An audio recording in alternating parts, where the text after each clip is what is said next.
So I want to show you guys how to change a receptacle. In this case, this is a new receptacle that I added, but let's get these wires out. I know this breaker's off because I killed power to the whole house because I have a lot of electrical work to do today. So there's no one living in this house currently. And if you see these and you freak out and say that you will never trust my electrical advice because I'm using these push connectors, don't worry. I just used these while I was doing the rough-in wiring so I could check that my circuit was right. I do not use these for any connection that gets pushed back in the wall or in a receptacle box. I never use it for finished work. I was just using it for temporary work. And you saw how hard I had to pull to get these off. These aren't going anywhere. They're probably safe to use. Otherwise, I doubt they'd sell them. But anyway, let me show you a few things here. We have this black wire is called your hot wire.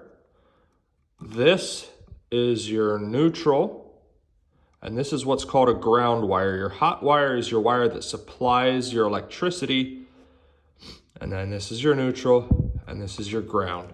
So here, the reason I have two sets of wires is because this is the second to last receptacle in a line of receptacles. So you can see one over here as well. So my point in saying all this is power comes across from here through this wire. This will feed power to the receptacle. And then this wire, which will also have to get attached to the receptacle, will feed power from that receptacle over to this final receptacle in the circuit. And I already installed that receptacle, but if you would be able to look in there, you can see I only have one set of wires attached because there's only power coming into this receptacle. There's not power going to another receptacle. Now we are using 12-2 here, which is a little bit heavier of a wire than what you would normally find in a standard receptacle. Your 12-2 comes in this yellow coating. What you would normally find if you open up one of your receptacles at home is probably going to be what's called 14-2, which is going to have a white coating. It doesn't matter, you wire it the same way. This is just a little bit heavier of a circuit than what you might need. But regardless, that doesn't make a difference. So if you see a white wire, white coating on your wire instead of yellow, don't worry about that. So I would say I'm gonna need to strip back some of these wires a little bit, this one specifically. And if you look here on your wire strippers, it has notches for your different gauge wire that you can, and this is solid wire and stranded wire. It says solid there, and then it says STRD, which is for stranded wire. You might find that in like a bathroom light fixture or some old wire, depends what remodeling you have. But that's your different gauges of wire there. So we have 12-2, so we can just pop this on here. I only pulled a little bit more of the cover off. So you need to curl these wires. So here I just have a regular 15 amp outlet. You have your ground screw. That's where your copper wire is going to attach to this green screw. That's your ground screw. Your white wires will attach to these silver screws, and your black wires will attach to these gold screws. That's always how it works, okay? Your bare copper wire attaches to this green screw. Your black wire, your hot wire, attaches to your gold screw. And your white, your neutral wire, attaches to the silver screw. Now, there's two ways you can do this. You can either attach one black wire to each of these gold screws, and it doesn't matter. Like I said, this is the incoming power. This is outgoing power. It doesn't matter which one you attach to which screw. Just attach one of your black wires each to these gold screws. Same with your white, your neutral wires. Attach one each to these two silver screws.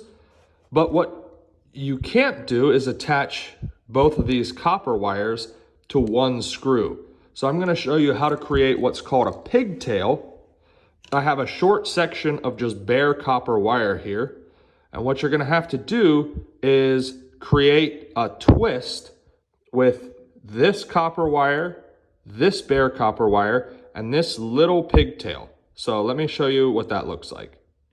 So I have this box of electrical wire nuts from Ideal. They make a lot of really nice wire nuts. They actually make wire nuts that are designated for ground wires, which, like we said, are these bare copper ones.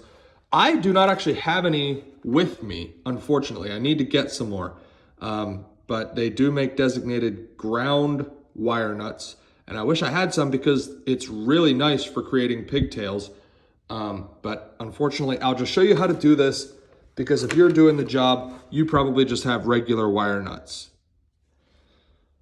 Now, what we've created by making a pigtail here, and my wire's almost poking through the tip of the wire nut. That's not good. It's a little overdone. But what we did by twisting these two grounds together and adding this little pigtail is we made it so that now, like I said, we can hook up.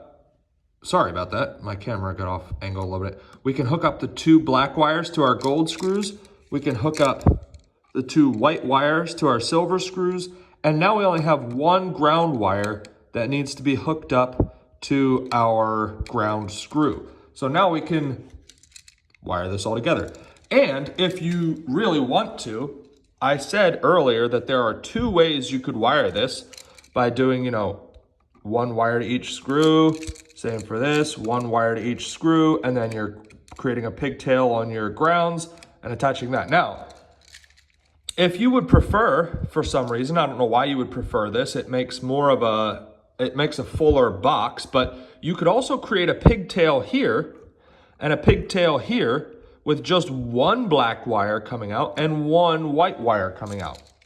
And then you could just attach it to either one of these neutral screws or either one of these hot screws. It doesn't matter. Everything between these contact points here and these contact points here, everything is connected inside this receptacle. So if you attach the incoming black wire to the outgoing white wire, it doesn't matter. Everything's connected across here and electricity will flow through the receptacle no matter what. You could, like I said, you could have created a pigtail with your hots and a pigtail with your neutrals and just attached one. I'm not gonna do that. I'm just gonna curl each of these to wrap around my screw and we'll go from there. Let me show you something though with these bends. When you go to bend these on the hot side, bend them up like that to create a curl. Do that on your hot side. Curl them both up. And then on your neutrals, do it the opposite way. Curl them down. And I'll show you why in just a second. So you always want the wire curling around your screw so that when you tighten the screw, it closes the curl. Let me show you what that looks like. Okay, I have my first neutral screw on here. Or I have my first wire on my neutral screw. Now, think about it. When you are tightening your screw, you're gonna be rotating clockwise. So you always want the wire wrapped around the screw clockwise. That way when you screw this shut, it clamps the wire down. And I can maybe do it the incorrect way just to show you what might happen if you do it incorrectly. It's important that you do this. All right, I'm gonna try to show you here with the hands free what's gonna happen. Notice I have this one wrapping counterclockwise around the screw, and I'm gonna attempt to show you what happens when you tighten this.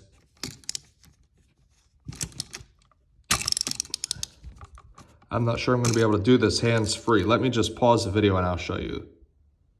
All right, this actually tightened down pretty well, but if you notice how it sucked the copper wire under the screw there, and here it's bulging out. This still made plenty good contact around here. That's probably not going to be a problem, but let me flip the wire around and run it clockwise around the screw and show you the difference. And there you go. You can see how neatly that's done there. Now, it's important that you strip your screw far enough, whoa, sorry about that, that your screw is making contact with copper the whole way around, but that you don't strip back past the receptacle here. And I might put a little bit of electrical tape on that. My pliers accidentally caught that. But anyway, so it's important that you always put your wire loops on in the direction that you are going to be tightening the screw. And the reason we did the hots turned up is because, again, we're going clockwise, but because we're on the other side of the receptacle, these hooks need to be bent up so that it wraps around clockwise on this side of the receptacle. All right, and because our ground screw or our ground wire is on the same side of the receptacle as our neutral screws, which way are we going to bend this hook? We're going to bend it down, just like we do with the others. And we'll throw that ground screw on there, or ground wire on the ground screw, and this receptacle will be done. So now we have a neatly wired receptacle with none of the wires stripped back past the plastic. We have our hot wires attached to the gold screws. We have our neutral wires attached to the silver screws. We have our ground screw attached. And we will put this in and see if it works. And this shows us that we're wired correctly. You can see when the two orange lights are lit up there on the wiring diagram, it says correct wiring. So we did everything right. If you found any part of that video helpful, please subscribe. We're still trying to get to 500. We're just under 300 subscribers. We're trying to get to 500 here within the next couple months. So please help us out if you found any of it helpful, and go back and check out some of the other old videos. I'm sure you'll find something that's useful. Or if you're one of the people that loves to live in the comments and critique everything, I'm sure you'll find something that you'll be able to make fun of as well, especially in some of my earlier videos when I was just starting out. So please bless me with a subscribe and at least like the video if you found it helpful. It's the least you can do. Thanks, guys, and follow for more helpful tips, hopefully. By the way, if you're doing a lot of receptacles, get yourself some ratcheting screwdrivers. I have this Husky, which is from Home Depot. It was like 10 or 12 bucks. And I have this Hyper Tough, which is from Walmart, which is very cheap screwdrivers. They work well though. They ratchet in forward and reverse. And then they also both have a feature where you can just lock them in the middle where they don't ratchet at all, and they're just a normal screwdriver. I keep a flat tip in this one, and I keep a Phillips tip in this one. They're great for doing this kind of work, and I would never do receptacles without them.